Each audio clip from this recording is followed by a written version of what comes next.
Soon after Jesus appointed his 12 apostles, he appeared before a large crowd and delivered his first recorded sermon, known as the Sermon on the Mount. Many people were aware of the miracles Jesus was performing and were eager to hear him teach. The message Jesus delivered was centered on the understanding that righteousness was needed to enter the kingdom of heaven. The Jewish religious leaders, known as the Pharisees, also taught that righteousness was needed to enter the kingdom of heaven. However, they believed righteousness was attained by observing rituals and traditions. Jesus came to deliver righteousness as a gift from God to those who place their faith in him. Jesus said this, "For I tell you that unless your righteousness surpasses that of the Pharisees and the teachers of the law, you will certainly not enter the kingdom of heaven."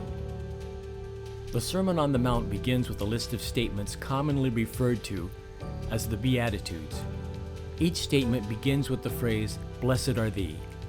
Jesus uses this starting point to identify the characteristics of a righteous person and the blessings that follow. Let's look at them one at a time. Blessed are the poor in spirit, for theirs is the kingdom of heaven. Jesus begins with the foundation from which all righteousness flows. Those who are poor in spirit have come to realize they have no righteousness and therefore need to depend on God to supply their need. Blessed are those who mourn, for they will be comforted. Unlike the Pharisees who believed they were without sin, a truly righteous person will mourn the presence of sin and therefore find comfort in God.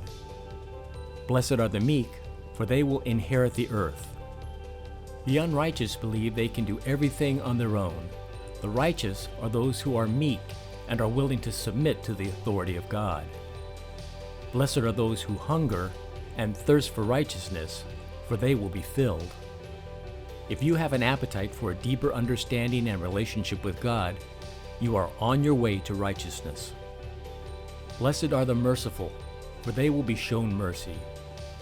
The Pharisees did not believe they had a responsibility to help the less fortunate because they believed their troubles were punishment from God. Jesus taught the exact opposite. True righteousness is exemplified by genuine concern for others. Blessed are the pure in heart, for they will see God. Entrance into the kingdom of heaven requires conformity to the holiness of God, which is unattainable through human effort. God's unchangeable, unalterable, absolute holiness can only be attained as a gift from God. Blessed are the peacemakers, for they will be called children of God. The first step in becoming a peacemaker is to find peace with God. Those who have trusted the message of Jesus are those who have found peace with God and are therefore called children of God. Blessed are those who are persecuted because of righteousness, for theirs is the kingdom of heaven. Finally, Jesus made the point that following him would mean that unrighteousness would turn against you.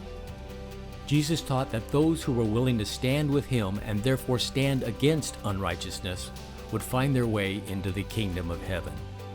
The Pharisees believed they could work their way into the kingdom of heaven through their own power and observance of religious rituals and traditions. Jesus came to let us know that righteousness can only be attained through the absolute, unalterable holiness of God and is delivered as a gift to those who put their faith in him. Rejoice and be glad, because great is your reward in heaven.